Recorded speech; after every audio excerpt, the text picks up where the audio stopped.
bekerja bersama, lakukanlah tugasmu.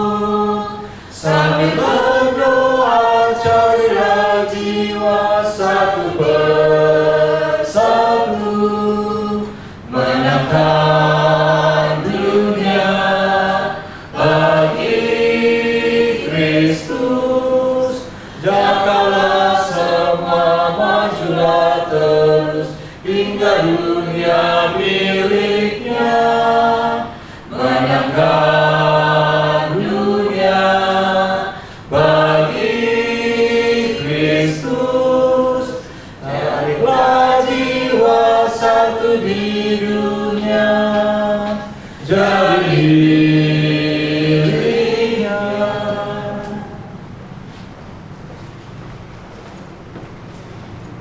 Kita bersatu dalam doa. Bapa di surga, di pagi hari ini kiranya Kau siapkan hati dan pikiran kami untuk mendengarkan firman Tuhan melalui bacaan Alkitab dalam nama Yesus kami berdoa. Amin.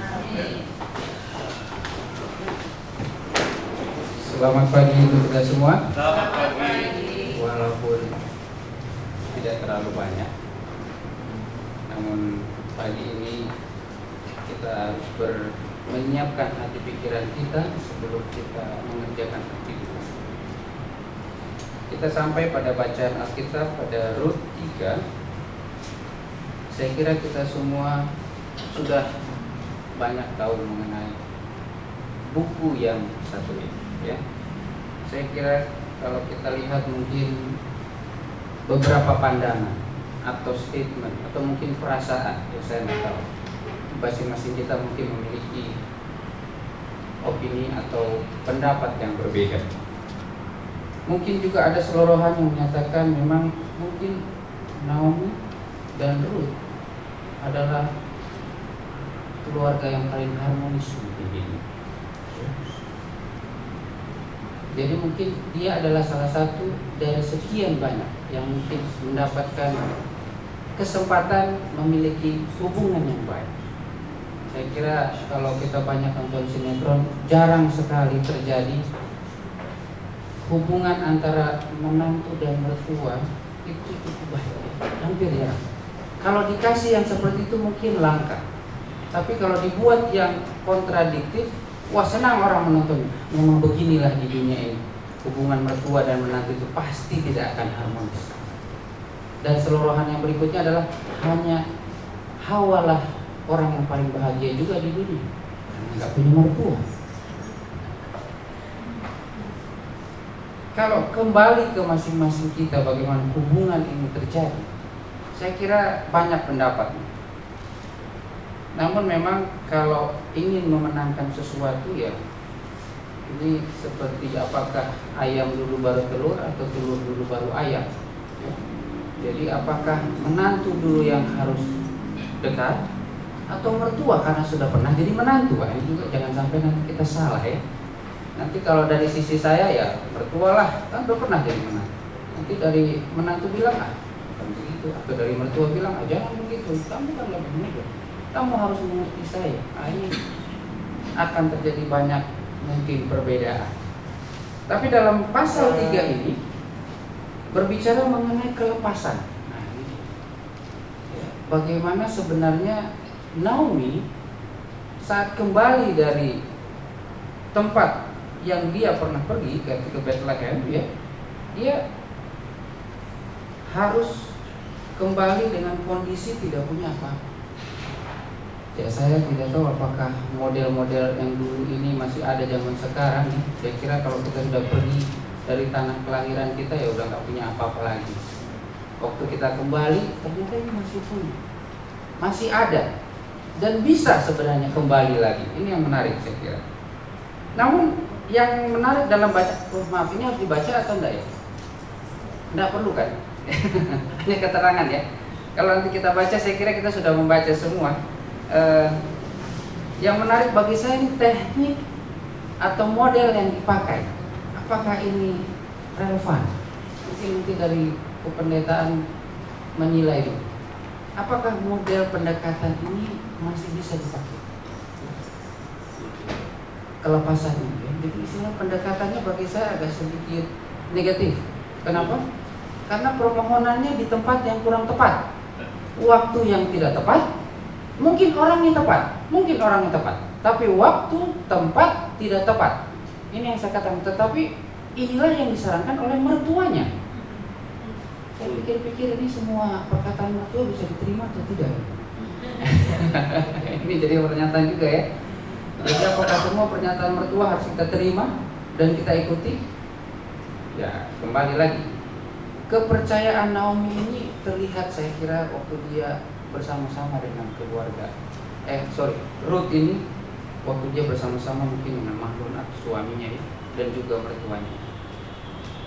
Makanya saya kira Ruth ini sangat percaya sekali kepada Naomi. Sangat percaya. Semua kata-kata Naomi dituruti oleh Ruth. Dan tidak ada yang meleset, menarik, tidak meleset. Dan semuanya berjalan sesuai dengan yang baik ya. Jadi kalau kita baca dalam pasal 3 ini, bagaimana Ruth harus bersikap. Karena kita tahu bahwa Boas itu adalah memang, saya nggak tahu apakah suaminya punya kakak atau adik anaknya, atau saya nggak tahu apakah demikian. Suami dari Naomi punya kakak atau adik, ini anaknya Boas begitu kan? Masih ada hubungan family. Iya, ada hubungan family. Kalau di ayat 2 dikatakan Ruth pasal 2, Naomi mempunyai seorang anak, seorang sanak dari pihak suami ya. Jadi masih ada hubungan keluarga ya. Cuman metode ini, coba kita analisa metodenya. Dia harus datang di malam hari, ini kan waktunya malam hari, di tempat pengirikan. Ini saya nggak tahu di sini tempat pengirikan, mungkin zaman dulu itu tempat ini mungkin ya, kalau orang lumbung padinya di mana harta di situ hati kan. Saat mereka lagi panen, jangan sampai ini panennya diambil orang, jadi mereka berada di sana. Boas ada di sana. Malam hari, berpakaian rapih dan bersih, datang ke tempat pembaringan Boas. Wah ini kan, kalau sekarang datanglah ke hotel. Wah ini repot juga terjemahkannya, agak susah ini kita terjemahkan ini ya. Ya, lalu duduk di bawah kaki, tidur ini istilahnya, di bawah kaki itu. Mungkin kita nggak usah terlalu negatif pandangan kita ya, karena dia di bawah kakinya ya, bukan di sampingnya dia katakan, di bawah kakinya. Ya agak susah juga itu.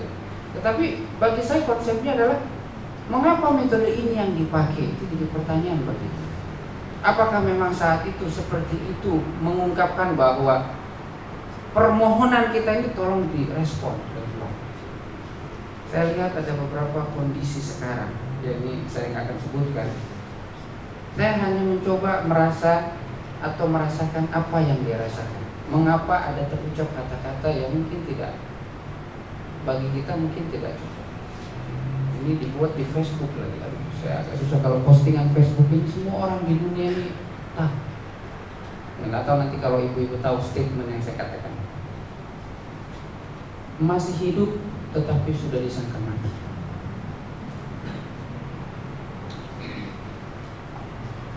Saya mencoba mendalami mengapa demikian.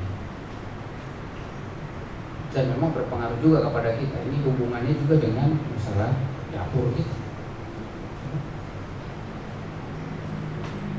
Ya inilah resiko daripada pekerjaan. Kalau saya pada posisi diam, mungkin bisa saja saya juga sama perlakuan.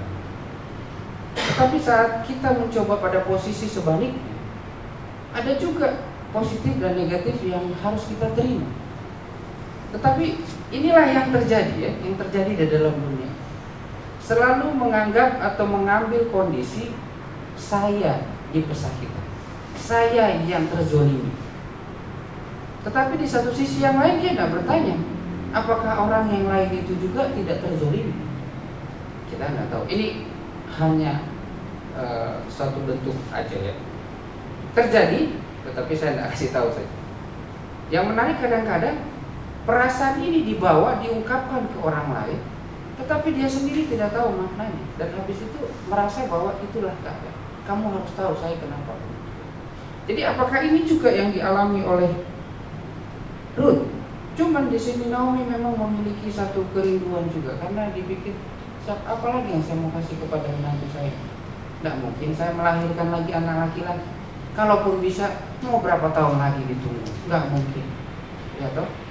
Sehingga niat baik dari Naomi ini untuk membuat Ruth bahagia juga, saya kira ini salah satu contoh yang baik.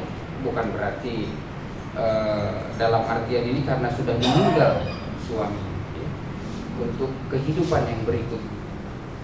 Tetapi kondisi ini digunakan untuk mencapai sesuatu. Jadi kalau kita baca berikutnya bahwa saat malam Boas terbangun, dia bingung kok ada perempuan di bawah. Tapi dia bilang diraba-raba. Saya bingung kenapa dia bisa meraba-raba. Jadi rupanya waktu dia tidur, Ruth masuk, dia tidak tahu. Berarti memang tidur ya, bukan tidur-tiduran. Berarti memang dia tertidur ya, nggak tahu siapa orang yang masuk ya. Kalau dia tahu, mungkin hal yang lain. Memang sebenarnya kalau sama-sama tidur di satu kamar nggak masalah. Yang susah itu kalau sama-sama bangun. Ya kan begitu. Kalau sama-sama orang tidur tidak tahu apa-apa kan? Ya nggak apa-apa, tidur aja sama-sama, nggak ada masalah. Tapi tidur, jangan bangun, itu aja. Yang bermasalah kalau ada bangun semua, ini masalah. Ya, jadi kondisi ini yang terjadi ini itu yang membuat saya berpikir dari tadi malam ini bagaimana bisa kita terapkan ya. Dengan kondisi sosial kita sekarang kayak nggak cocok. Tetapi inilah yang terjadi zaman itu. Lalu yang menarik berikutnya kalau kita baca, setelah dia tahu ada Ruth di sana dan permohonannya apa, karena dikatakan bahwa engkaulah yang berhak melepaskan kami. Tapi jangan lupa bahwa Boas katakan, oh bukan, ada satu lagi katanya. Wah ternyata banyak juga ini step-step orang melepaskan ya, istilahnya menebus seseorang ya. Harus dari keluarga yang paling dekat. Rupanya Boas tidak terlalu dekat juga ya. Masih ada yang lebih dekat lagi ternyata daripada Boas. Jadi, oh bukan saya. Tetapi dikatakan di situ bahwa saya akan lakukan. Ada satu statement lagi di sini yang menarik, kenapa yang dikatakan Boas di sini kepada Ruth adalah, sekarang engkau menunjukkan kasihmu lebih nyata lagi daripada yang pertama kali itu. Yang pertama waktu dia mengambil jelai ya, pertama kali. Karena engkau tidak mengejar-ngejar orang muda, baik yang miskin maupun yang kaya. Memang Ruth masih lebih muda dari Boas berarti. Jadi yang dia cari bukan masalah kesenangannya dia, bukan masalah keinginan daripada Ruth. Dia juga rupanya memikirkan Naomi, mertuanya, sehingga dia abaikan kesenangannya. Saya kira kalau kita sekarang bilang seperti itu, wah nggak zaman lagi Pak, nggak zaman, itu zaman Siti Nurbaya. Semua yang orang tua mau kita ikutin, itu zaman Siti Nurbaya. Nggak cocok lagi sekarang. Yang sekarang pilihan saya itulah yang harus Bapak ikutin atau orang tua ikutin. Saya kira begitu ya. Berarti enggak. Oh oke lah kalau gitu. Disamakan saja. Dan memang demikian ya. Ya saya pun dulu begitu. Pertentangan besar juga mencari ini pasangan itu. Jatuhnya ke situ juga. Ya bukan ke situ, artinya ada pertentangan, ada ketidakcocokan. Ya. Jadi, tetapi di sini dikatakan bahwa Ruth juga berpikir bukan hanya untuk diri, bukan untuk kesenangan, tetapi dia pikirkan juga mertuanya. Jadi janji dari Boas itu nanti akan terungkap di pasal 4. Apa yang dilakukan? Dia sesuai dengan janjinya dilakukan. Namun di akhir daripada kejadian malam itu, pagi harinya, ini saya katakan tadi kan, kenapa saya bilang negatif? Karena berikutnya kalau kita baca ya, di ayat 14 di bagian berikutnya, saat lalu bangunlah ia, ayat 14 saya baca dari itu. Jadi berbalinglah ia tidur di sebelah kakinya sampai pagi. Lalu bangunlah ia sebelum orang datang kenal mengenal, sebab kata Boas, janganlah diketahui orang bahwa seorang perempuan datang ke tempat pengirikan. Lalu ayat 14, Jadi memang secara masyarakat sosial atau masyarakat sekitar juga tidak baik, kan begitu kan? Tidak baik memang. Jangan. Ya dia kan bukan pasangannya. Maka hal yang dilakukan Ruth ini pada dasarnya bertentangan dengan kondisi masyarakat saat itu juga, ya. Dan saya kira sampai dengan sekarang itu juga masih berlaku. Sangat bertentangan. Hanya ini yang saya lihat, ini kondisi yang bertentangan yang saya lihat di sini, sehingga tetapi ini dilakukan. Dan sampai pagi berikutnya dikatakan saat dia pulang, Ruth pulang, diceritakan kepada Naomi. Yang menarik bagi saya itu di ayat terakhir, ayat 18.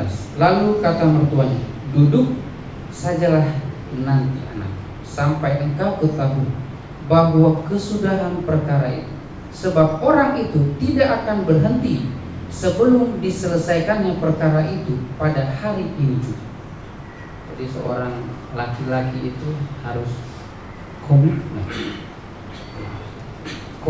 terhadap perkataan, harus sesuai perkataan dengan tindakan. Yang sering terjadi, saya kira kita bilang A, yang terjadi B.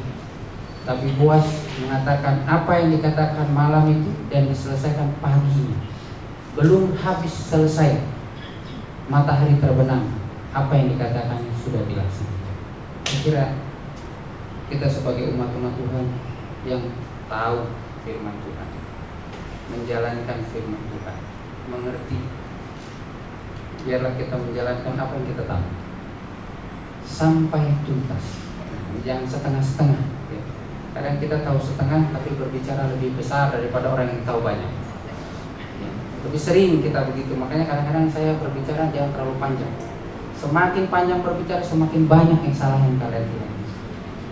Jadi firman Tuhan kali ini membuat kita untuk lebih komit, ya, bahwa hidup ini bukan hanya kita, tetapi ada orang di sekitar kita yang membutuhkan kita, membutuhkan kasih sayang kita, membutuhkan kasih sayang Tuhan Yesus yang kita miliki, yang harus kita berikan kepada mereka.